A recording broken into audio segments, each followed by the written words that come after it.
नमस्कार, मैं हूं अंजलि इस्टवाल और एक बार फिर से हाजिर हूं बस इसी दुआ के साथ कि फिट रहे इंडिया। आज हम बात करने वाले हैं क्रॉनिक कॉफ की। अगर आपको खांसी रहती है और लगातार रहती है तो इसे हल्के में न लें, इसकी जांच डॉक्टर से जरूर कराएं।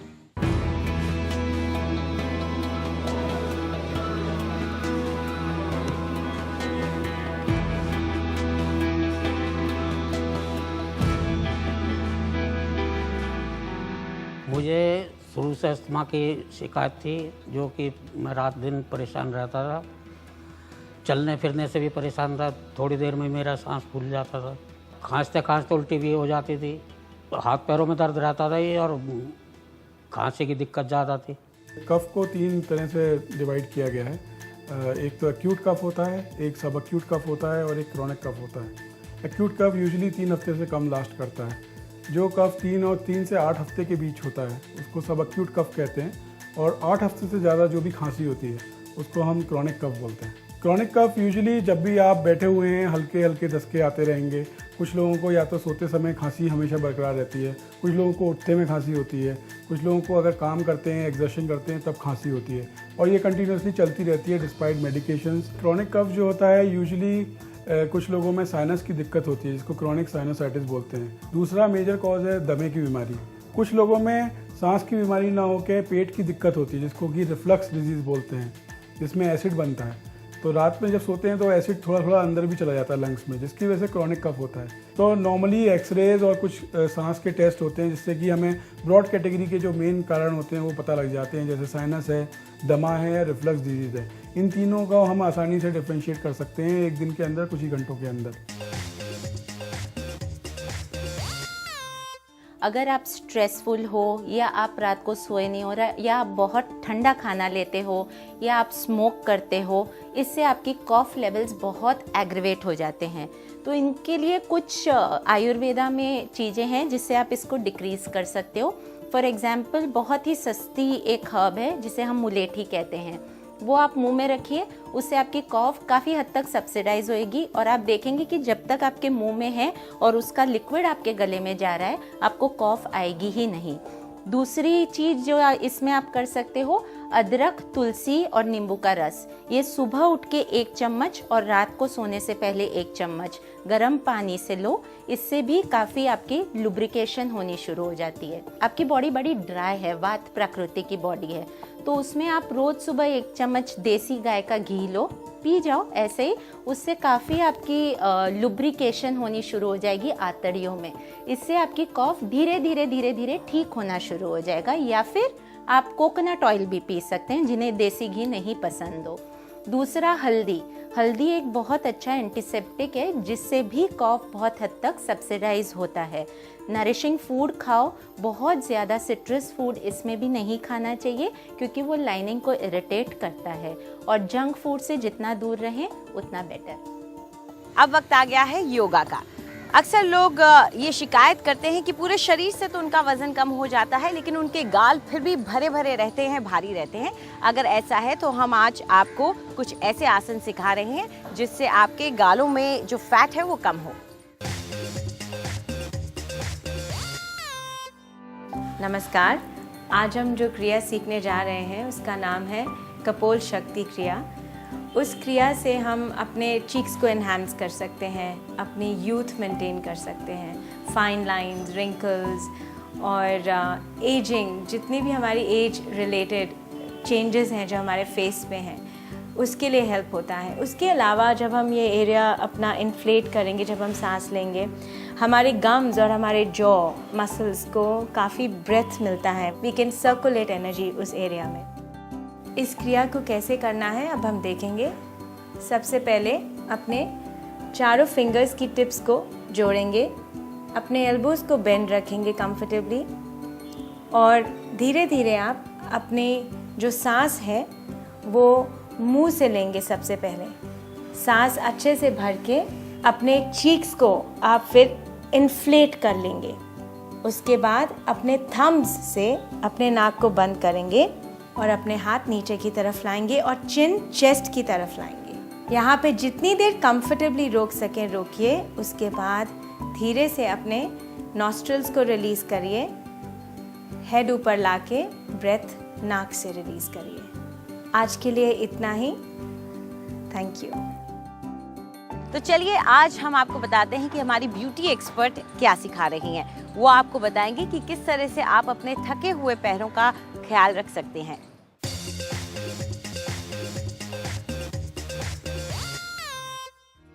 नमस्कार। आज हम बात करेंगे थके हुए पाँव के बारे में। इसके लिए आप एक फुट सोक बना सकते हैं अपने ही घर की बहुत ही आसान इंग्रेडिएंट्स के साथ। इसके लिए आपको चाहिए थोड़ा सा गर्म पानी, जिसमें हम डालेंगे सी सॉल्ट। सॉल्ट की खासियत है कि ये शरीर में से सारे टॉक्सिन्स को निकाल देती है।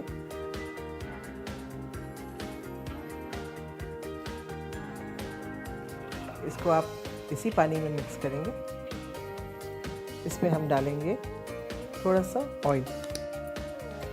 ऑयल को डालने से फ़ायदा ये है कि आपके जो पैर हैं, जो बहुत ही अंडरनरिश्ड, ड्राई, डल लगते हैं, उनको एक नेचुरल हाइड्रेशन मिल जाता है। इनफैक्ट जेंट्स भी घर जब वापस आते हैं तो अगर वो अपने पैर इस फुट सोप में डालेंगे तो आप देखेंगे कि इमीडिएट डिफरेंस आपके पैरों में महसूस होने लग जाएगा। इसको थोड़ा सा और स्पेशल बनाने के लिए हमने लिए हैं रोज़ पेटल्स। रोज़ पेटल्स को इस फुट सोप पे आप डालेंगे और फिर आप अपने पैर जो है इसमें सोक करेंगे और आप देखिए कि आपको क्लियोपैट्रा से कम लगेंगे। और फिट रहे इंडिया में अब वक्त है वर्कआउट का। तो जानते हैं कौन सी है आज की कसरत।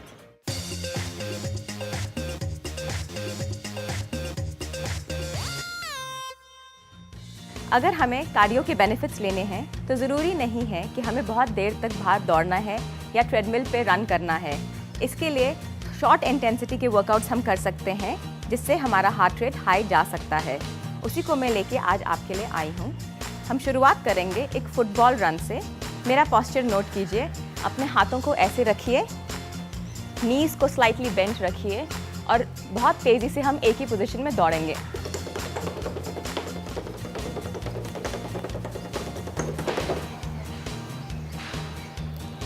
इसे 45 सेकंड्स तक कीजिए। हमारी अगली एक्सरसाइज एक लंज और किक है। लंज करने के लिए एक लेग को आगे लेके आइए और दूसरे को पीछे। 90 डिग्री एंगल तक हम नीचे जाएंगे, वापस ऊपर आएंगे और इसी लेग से किक करेंगे।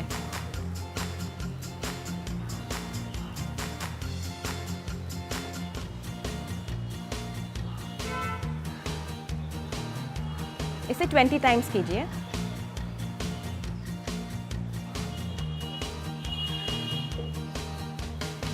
फिर से हम फुटबॉल रन करेंगे।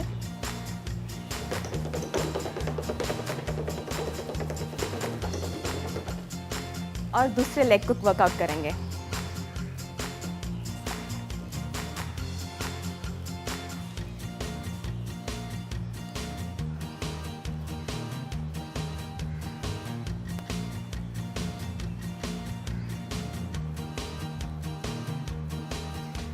इन दोनों एक्सरसाइजेस को आप 5 मिनट के अंदर ट्राई कर सकते हैं और इसका रिजल्ट मुझे बताइए। फिट रहे इंडिया में अब वक्त आ गया है मेकअप टिप्स का। आज हम आपको बताएंगे कि किस तरह से इस्तेमाल करें मस्कारा ताकि आपकी आंखें लगे खूबसूरत।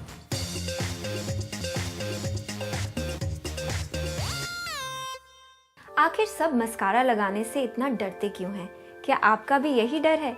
तो चलिए सीखते हैं मस्कारा लगाने का एक आसान सा तरीका और साथ ही देखते हैं कि कैसे मस्कारा हमारी आईज को और इन्हांस करता है। पर उससे पहले कौन सा मस्कारा आपके लिए सही रहेगा ये जानते हैं। अगर आपकी आईलैशेस छोटी हैं तो आप लेंथनिंग मस्कारा का इस्तेमाल करिए और अगर आपकी आईलैशेस कम घनी हैं तो आपको वॉल्यूम मस्कारा यूज़ करना चाहिए। चलिए देखते हैं आज आईलैश कर्लर को कैसे यूज़ करके हम मस्कारा लगा सकते हैं। ये है आईलैश कर्लर। इसे यूज़ करते समय आप आई लेवल पे देखिए। इसे प्लेस करें और हल्के से दबाएं।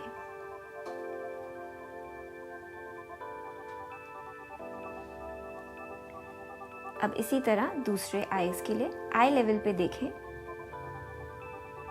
इसे प्लेस करें और हल्के हाथ से दबाएं। देखिए कैसे आपकी आईलैशेस कर्ल हो जाएंगी। अब इसके बाद हम इनके लिए वॉल्यूम मस्कारा का यूज़ करेंगे।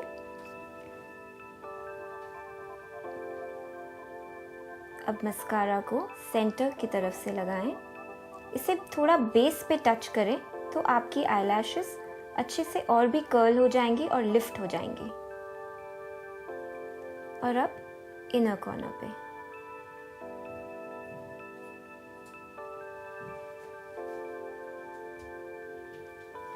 टिप को हल्का सा क्लीन किया, लुक डाउन। आउटर कॉर्नर से शुरू करते हुए आईलैशेस की बेस से ऊपर आते हैं, इसी तरह सेंटर में और इनर कॉर्नर में। होप आपको ये टिप अच्छी लगी हो। Thank you. फिट रहे इंडिया में आज इतना ही। आपको हमारा कार्यक्रम कैसा लगा हमें जरूर बताएं। आप अपनी राय हमें ईमेल कर सकते हैं fit@ndtv.com पर। अगर आप हमारे साथ ट्विटर पर जुड़ना चाहते हैं तो इस्तेमाल करें #FitRaheIndia। फिलहाल हमें इजाजत दीजिए, नमस्कार।